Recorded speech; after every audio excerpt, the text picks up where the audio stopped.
when I got back from the preaching clinic from last week, or towards the middle of it, as I started looking at the next text for trying to figure out what this week's sermon was going to be over, I just started thinking like, oh, okay, this is going to be great. I can do like an encouraging sermon and all this stuff. And then I opened up my scriptures and where we're at and went, this is not going to be an encouraging sermon. This is going to be rough. It's a difficult subject, but consider this your content warning. It's adult content going forward. But it is an important one. Because today we're going to be talking about the response to injustice, is what I ended up titling this. And it's because somewhere along the line we got this idea, and it's been maybe not directly stated, but oftentimes it's either implied or it's a misunderstanding. But it's this idea that anger in and of itself is sinful. That in order to be good, godly Christians, we cannot get angry. But the reality is that there are things that should make us angry. When injustice happens, that should make us angry. But that does not mean that every action we take is then justified, or we can still sin in anger. And so that's what we're going to be talking about today. Because this is a very rough subject, but it is a very important one. And when we respond in anger, we need to look at what went wrong here in their response and why what they did was wrong. So we're going to take some steps and we're going to walk through this, starting at the top of Genesis 34. It says this, "Now Dinah, the daughter of Leah, whom she had borne to Jacob, went out to see the women of the land. And when Shechem, the son of Hamor, the Hivite, the prince of the land, saw her, he seized her and lay with her and humiliated her. And his soul was drawn to Dinah, the daughter of Jacob. He loved the young woman and spoke tenderly to her. So Shechem spoke to his father, Hamor, saying, 'Give me this girl for my wife.' But Jacob heard that he had defiled his daughter Dinah, but his sons were with his livestock in the field. So Jacob held his peace until they came. And Hamor, the father of Shechem, went out to Jacob to speak with him. The sons of Jacob had come in from the field as soon as they heard of it, and the men were indignant and very angry because what he had done, an outrageous thing in Israel, by lying with Jacob's daughter, for such a thing must not be done." So this is one of those things that we can't really mince words about. It's not we can really beat around the bush here. What happens here is Dinah, the daughter of Jacob, goes out to visit or see the women of the land. It would have been a very normal thing. Not a particularly wise thing to do in the cultural context of the city they're in, but it was very normal. It's basically, hey, I want to go out and interact with people around my age. Right? Like that kind of normal behavior. And it is important to talk about this through the context of what would have been wise decisions to make here. Because there is a difference between fault and not being wise. Right? The example I use for this, my dad used to go on business trips frequently with his work, and so my mom would go with him, so she gets a vacation and he gets to go work. And one of the things that she would do that we had to tell her to stop doing because it's dangerous is she would kind of just like wander around the city. And we had like one of the ones that I remember was Seattle was one where she was just wandering around downtown Seattle. And we had to tell her multiple times of, no, don't do that. Like it's a safety hazard for her. We didn't want anything to happen to her. And it's not because, she was doing anything wrong. It's just that's not a wise thing to do there. The same thing's happening here. Nothing Dinah is doing is wrong, right? Like, she isn't causing what happened to her to happen to her. But there should have been different steps taken that would have either prevented or reduced the risk of this kind of thing happening. And a lot of those fall on Jacob as the patriarch of their family, to take steps to make sure his daughter is safe when she is interacting with another culture. And so the problem that he's running into right now is when you read through this chapter, right, as I was reading through it, one of the things I was wrestling with is, where is Jacob? Right? Like, he has been our point of view person for this entire section of Genesis we've been looking at least for the most part. And we get to this story, and he's kind of passive or not really involved in outside of, we get to see his thought in like 2 sentences in this entire section. And so we see this part of his shortcomings. First and foremost, he is in a location he should not be in. I compare him to Lot. If you remember back to the last time we went through Genesis, we talked about Lot. He went close to the city of Sodom. Right? He wanted to make sure that his home was close to there so he get all the benefits of being near there. But then you end up with the problem of when there's a war, he gets taken captive. Right? When Sodom is about to be destroyed, when God is about to destroy Sodom and Gomorrah, we learned that Lot was a pillar of the community there. He wanted to be close to and interacting with this city that was awful and evil. And so he faces consequences for that. Jacob is doing the same thing. He should not be near this city, or as near as he is to the city, which is also evil. And then on top of that, just not being where he's supposed to be, he's not taking steps to make sure that his daughter is safe. Like, when she is interacting with this other culture, he's not really taking steps to make sure that, hey, there's someone there to keep an eye on her, or something like that, was just inviting trouble. So the example I use, right, in my own life, it's another family vacation. We went to Las Vegas. Right, there's a lot of things that probably aren't great for middle schoolers to be interacting with in Las Vegas, at least at the time. And so when we went there, my dad had only been there for like business trips and things. If you know anything about him, he is very task-oriented. It is like complete blinders. He will not see anything except for the task that's right in front of him. Whereas my mom and me and my brother, we'd all been there on vacation, so we knew kind of what this was. And so we knew ground rules. And basically what my mom had us do was, don't pick up anything off the ground. Don't accept anything that's been handed to you. Keep your eyes level and focused on where you are going. And that's about it. Or do not engage would be, in short, the rules. And that's there for physical safety, making sure nothing happens to us, we're not nabbed off the streets. But also spiritually, it's not wise to be interacting with these things. And that's what we're not seeing happening.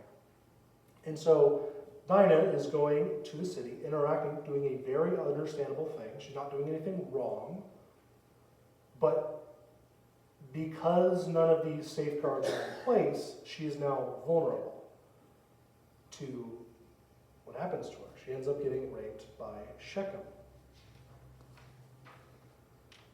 And the thing is, why I talk about the culture itself, right? The interaction with this evil culture.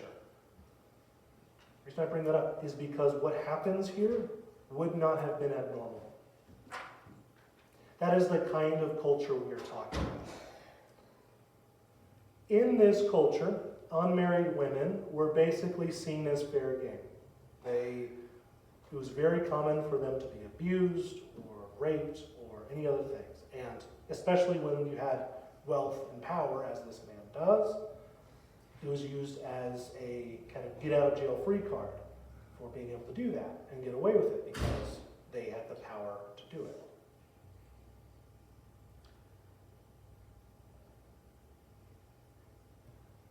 So in response to this, Shechem goes to his father, being like, yeah, okay, great. I want to now marry this woman that I've raped. And now his father has to go and make the arrangements. What we see out of Jacob is Jacob's response to it, or really a lack of a response to it. Like, we see from the brothers later on, the brothers are angry, we're told that, and we see the rest of the chapter how they respond to it. But Jacob has a very diplomatic approach to this. He's talking about how his sons had not returned from the fields, and so he was going to hold peace until they arrived. And so what we see from him is this part of that. One of the things that the commentaries I read pointed out a lot was just this fear of a power imbalance. Right? He does not want a conflict with the king of this city. He doesn't want, even though the proper response would have been some form of conflict, he doesn't want to. And so he's trying to keep peace and be diplomatic about it. And this is contrasted with the sons, who are angry, outraged that this has been done.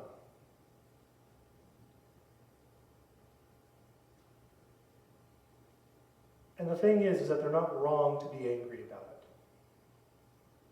it. That is a proper response to what happened to their sister, and by extension, their family. Right? Because in the culture, there is very much so a honor culture. Right? So the wrong that was done against their sister was not just done against their sister, it was against their family's honor and integrity. And so they are responding in anger, understandably, but their actions are not in accordance with how God would want them to respond. So we're going to read through, starting at verse 8. It says this, "But Hamor spoke with them, saying, 'The soul of my son Shechem longs for your daughter. Please give her to him to be his wife. Make marriages with us, give your daughters to us, and take our daughters for yourselves. You shall dwell with us, and the land shall be open to you. Dwell and trade in it, and get property in it.' Shechem also said to her father and to her brothers, 'Let me find favor in your eyes. Whatever you say to me, I will give. Ask me for as great a bride price and gift as you will, and I will give you whatever you say to me. Only give me the young woman to be my wife.' The sons of Jacob answered Shechem and his father Hamor deceitfully, because he had defiled their sister Dinah. And they said to them, 'We cannot do this thing, to give our sister to one who is uncircumcised, for that would be a disgrace to us. Only on this condition will we agree with you, that you will become as we are by every male among you being circumcised. Then we will give our daughters to you, and you will take your daughters for yourselves. And we will dwell with you and become one people. But if you will not listen to us and be circumcised, then we will take our daughter and we will be gone.'"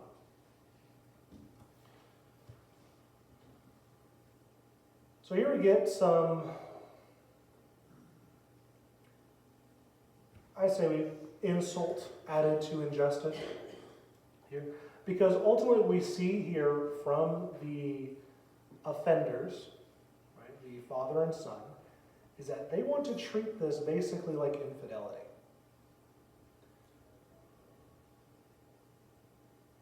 And they basically, the way they're approaching it, right, like put yourself into Jacob's shoes or Dinah's brother's shoes. Your family member has been raped. Then the rapist comes to you and says, "Okay, no apology, nothing. We're going to use this as an opportunity to strengthen our bonds between our two civilizations. Think about all the great benefits we're going to get from both of our families now being united." That's what he's doing. There's no apology or anything even close to that, or attempt at reparations for what was done. And what he wants to do is, because reason why this is important, right? In the culture of the time, right? Typically, women had two main, sources of value. Why they were seen as valuable typically came down to, could you have children? And before marriage, it was, are you a virgin? Right? And those things were the two very important things in terms of your value outside of station as a spouse. And so the response to this, if infidelity occurs, right? Like, let's take this out of the scenario that's happening here. If infidelity occurs, the response would be basically the time period equivalent of a shotgun wedding, where it's, you are going to marry into this family to basically make it right. You would pay basically a fee over what you would be expected to provide to the family, and then that would be your consequence for infidelity. That was the expectation.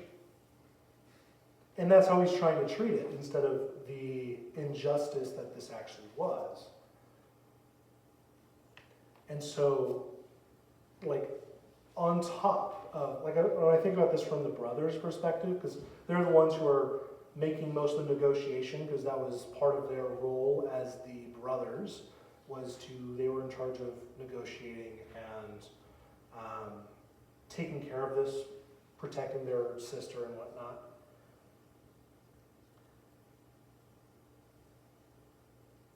And they're approached by somebody who is treating this as though it's a matter of money, that they can just basically name your price and we'll pay whatever we have to.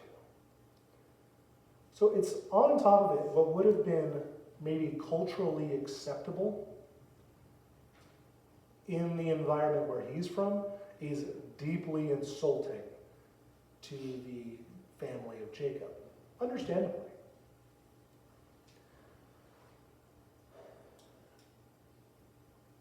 And so the sons respond by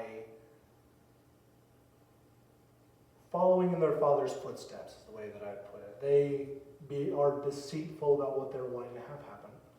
And they make the expectation of, well, we can't just give you our sister, or they use the term daughter, but they're referring to their sister. We can't just give you her because you aren't like us. So you need to go through the process of circumcision, because that would make you like us, therefore we would be able to do that. And so we see the start of what they're planning to do already coming to fruition. Then in verse 18, it says this: their words pleased Hamor and Hamor's son Shechem. And the young man did not delay to do the thing, because he delighted in Jacob's daughter. Now he was the most honored of all his father's house. So Hamor and his son Shechem came to the gate of the city and spoke to the men of the city, saying, these men are at peace with us. Let them dwell in the land and trade in it, for behold, the land is large enough for them. Let us take their daughters as wives, and let us give them our daughters. Only on this condition will the men agree to dwell with us, to become one people. When every male among us is circumcised as they are circumcised, will their livestock, their property, and all their beasts be ours? Only let us agree with them, and they will dwell with us. And all who went out of the gate of the city listened to Hamor and his son Shechem, and every male was circumcised. All who went out of the gate of the city, and on the third day, when they were sore, two of the sons of Jacob, Simeon and Levi, Dinah's brothers, took their swords and came against the city while it felt secure, and killed all the males. They killed Hamor and his son Shechem with the sword, and took Dinah out of Shechem's house and went away. The sons of Jacob came upon the slain and plundered the city, because they had defiled their sister. They took their flocks and their herds, their donkeys, and whatever's in the city and the field, all their wealth, their little ones and their wives, all that was in the houses they captured and plundered.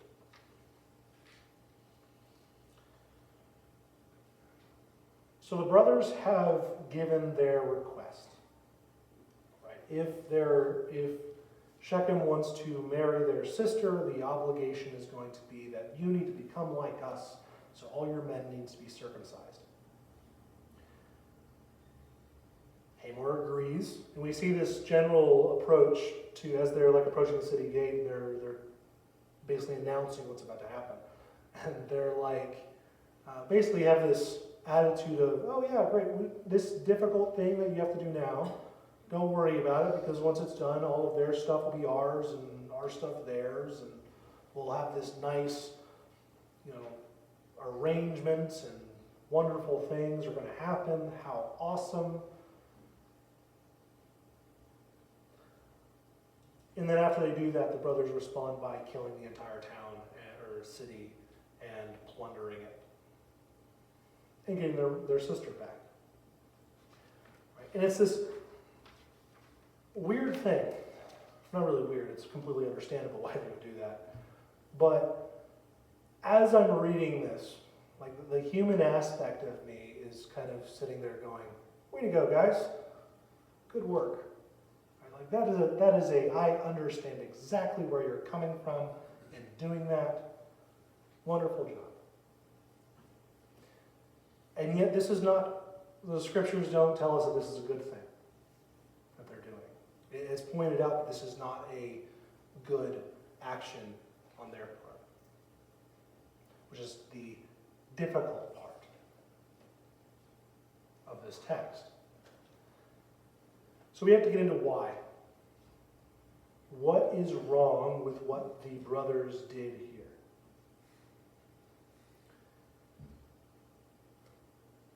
Because the thing is, right, when we talk about God's relationship with war and conflict,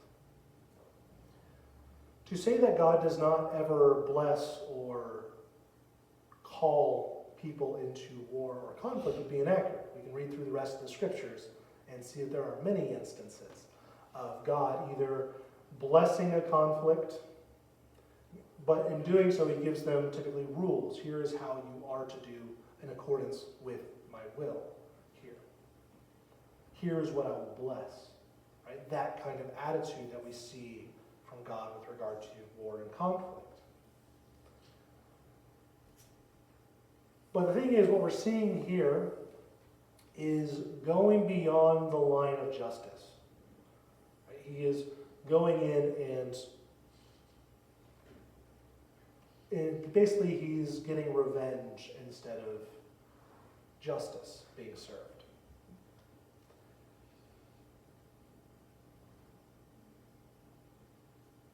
And we can see that through the lines that they're willing to cross. Because there is some stuff where the killing all the men and plundering the city would have been a kind of normal war behavior for the time.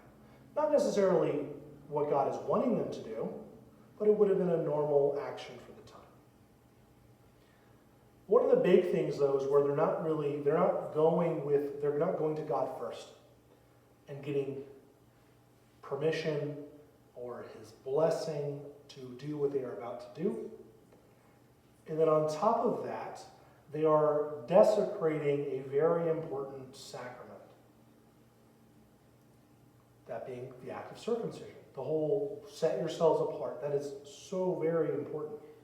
And the comparison that I would use to do that, it would be like calling a community together, hey, we're going to have our joint communion time together. And then I poison the wine or juice or whatever we're using to kill the people that I want to kill. Right? That's one of those things that you don't do that. That is not what God would want you to do. Or if you want to be a little bit more loose on that, you better be sure that that is what God is telling you to do. You better be getting explicit instructions to do that because it is such an important thing. So that's where we see the problem arise. They're not going to God. They're not going to God first to get his blessing. Here's what you need to do. Because they're angry. understandably. They are choosing to go and act first without going to God. And as I was reading this, one of the things that I thought about was after the church became the institution of Rome, one of the first things we had to answer was, what does a Christian nation look like? How does it govern? And part of that was they were an empire, so how does a Christian empire wage war? Which is something where you've probably heard at some point this concept of just war theory, which has been applied to everything from what we're currently doing in Iran all the way to the American Revolution, all the way to the Crusades and the Spanish Empire. Every time a Christian government wants to wage war, there's usually a justification under just war theory. So, and the entire idea of it is that there should be a difference between what we do and what non-Christians do. So a basic foundation of it is that there's this concept of the purpose of war is justice. Right? That's why it should be done, and not to be done frivolously. Not to say we've always done a good job of following that concept. What we see here is, I'm going to walk through this. There's two main parts. First is justice in war, which is basically the lead up to it. And so you have jus ad bellum, which is justice in going to war, which basically means just cause. You're not doing this for some arbitrary reason. You're doing this because you have a legitimate reason to, which I can definitely say the brothers do have a just cause for doing this. This comes from a legitimate authority, which basically means I can't rally you guys up and we're going to war now. It needs to come from an actual, your governor, your king, your government. It needs to be a legitimate authority, which that doesn't necessarily apply here because the time period doesn't really have those as much. It needs to be done with the right intentions. So you're not just doing it because you want to do it, which I would say this one's kind of where they got murky in this cause, because you are both, like they started off right, wanting justice for their sister, but then you turn around and plunder their city, which then turns it into a intention for personal gain, which is not what they're supposed to be doing. So that one's kind of murky. Last resort is another one, meaning you've tried diplomacy and other options, and this is now the only thing left on the table. You look at a probability of success. Basically, you don't want to be sending your people to go and die when there's no point. And then proportionality. Is what you are doing proportional to what was done to you? That's the basics of when is it justified to enter into a conflict. And you got jus in bello, or bello. It basically means justice in conduct of war. And the two main parts of it are discrimination, which means you're not targeting civilians, and proportionality. You are doing you are not going beyond what is necessary. So when we look at what the sons did here, you have the spiritual element of this defiling of an important sacrament that God has instructed them to have. And then on the other end, you have going overboard from what is justice and going towards killing everyone in the city, and then getting all your personal gain by looting and pillaging this city.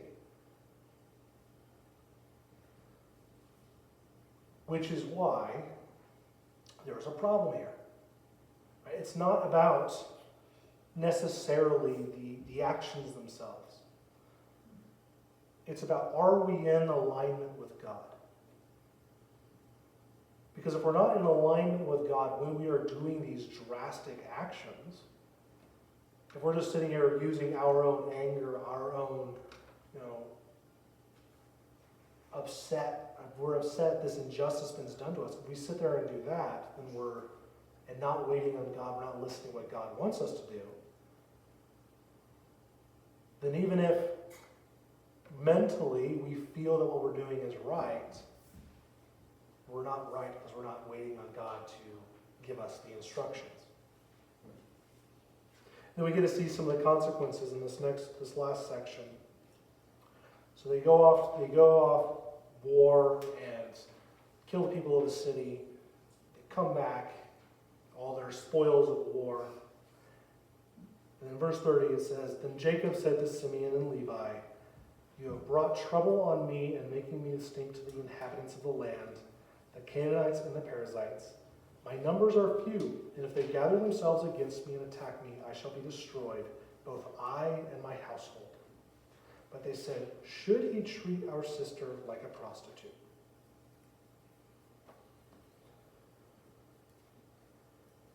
Once again, it's another instance of, like, I can see where the sons are coming from. This outrage that they're feeling. But we also get to see what Jacob is concerned about, where his fears are.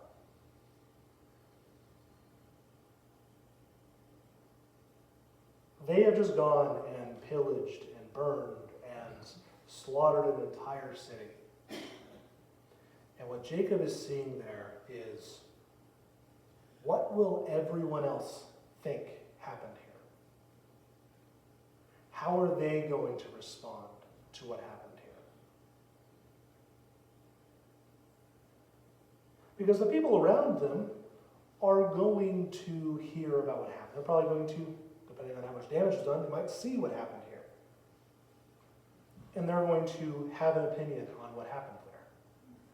Now Jacob is a threat, potentially. Because the perception does matter. Right? The example I would use, right? Let's just say someone is a police officer. They enter a house. A person has been killed in their home, and a whole bunch of their stuff is taken.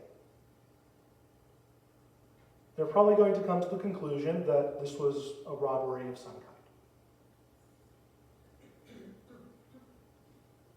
Same thing happens. Police officer walks into the home. The person has been killed in their home. Nothing has been taken. We're probably going to assume that the killer wanted just to kill this person. Right? Like, the perception of events, the facts of what happened are going to impact the perception of what happened. And so when we look at what Jacob's family did, potentially, if they just killed the people of the town and left the city, right, the perception would have been different. That this is clearly a response to something. But because they also looted the city, the perception is going to be that Jacob's family are a bunch of warmongers. They're just going around, they're like Vikings wanting to pillage and loot cities. Suddenly it went from a response to actions that were done to them to them just wanting to be killing people and them wanting to wage war. And so Jacob is concerned by that, of we are small in number. We do not have the people necessary to defend ourselves if they wanted to come against us.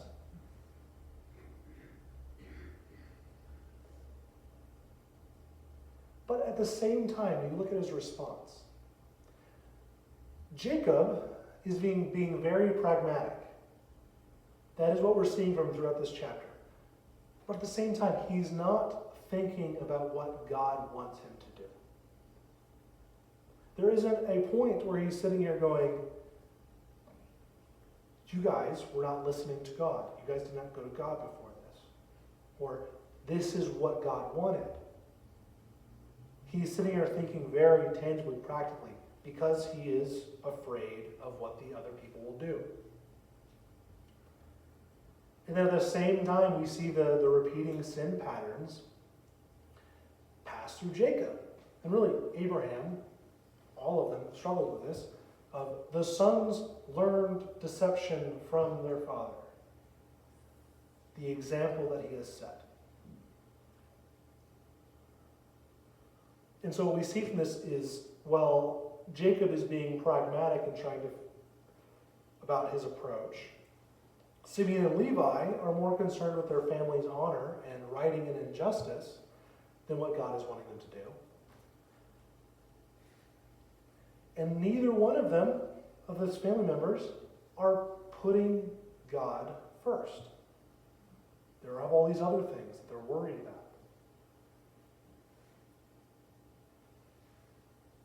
And it's one of those things that a core thing of what we can learn from this story is the importance of going to God first. No matter how justified we feel we are in our actions, we need to go to God first. Make sure that we are in alignment with what He is wanting and what we're doing.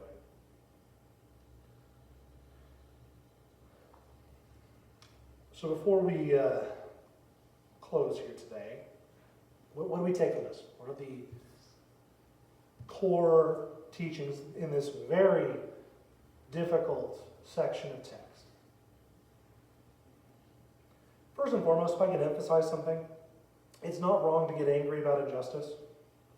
I said this at the start, and I think it's still important to emphasize.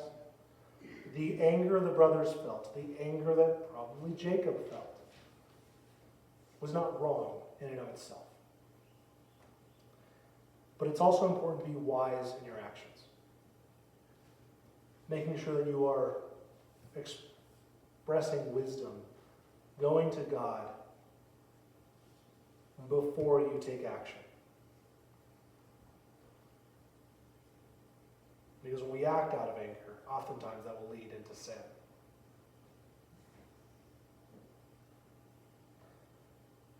And just to reiterate this point, go to God first.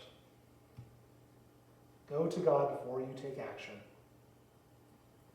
Make sure you're in alignment with Him, and then proceed.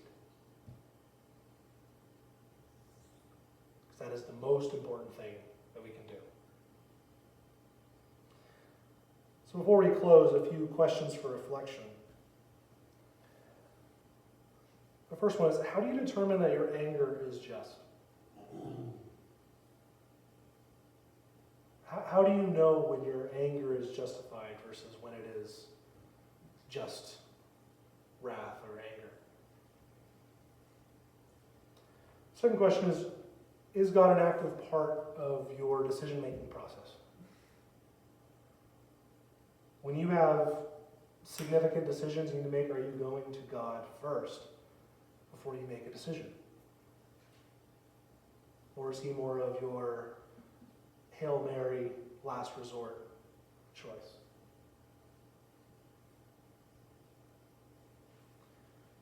And lastly, have there been times in which your fear has prevented you from taking action?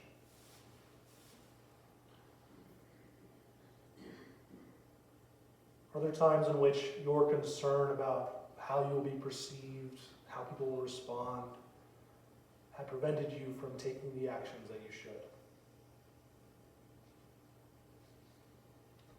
Let's go ahead and close in a word of prayer.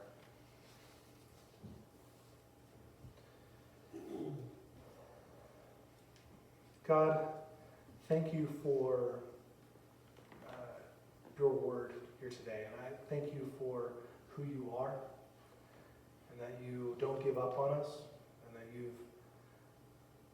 journeyed alongside us. And I just pray that you would give us the wisdom that we need to make the proper decisions. And I just pray that we would be listening for you and not acting on impulse, but acting in alignment with what you are wanting us to do.